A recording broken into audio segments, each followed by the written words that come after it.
Now let us see the infinite loop, infinite for loop. Note that all the parts of a for loop are optional and the condition by default is true. If the condition is not given, then it is true by default. Now let us see how we can make an infinite loop. Infinite loop means the loop will never end and it will go on for endless number of times. So I will just write a code for I is equal to 1. I will just miss the condition. By default it is true, so there will be no error. Updation is written.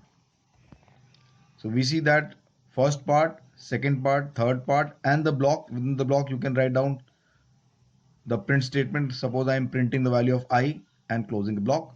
So this is a infinite loop because the value of I will never be checked by any condition and this is by default true. So when this condition is by default true, so the loop will continue to run endless number of.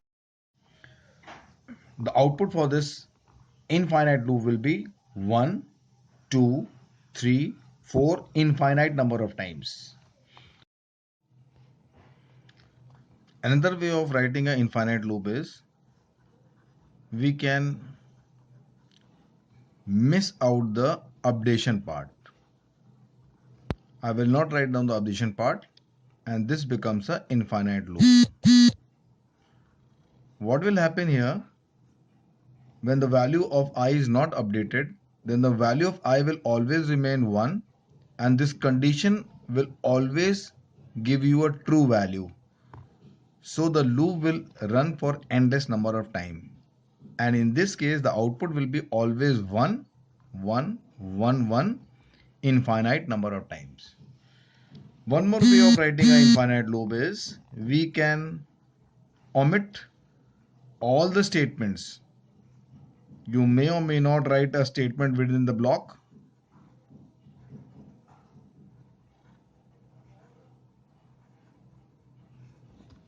This is an infinite loop because I'm not writing any initialization, I'm not writing a condition, I'm not updating the value.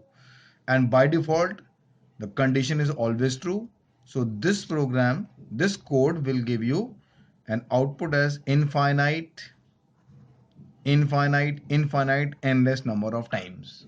So these are the three examples of a infinite loop.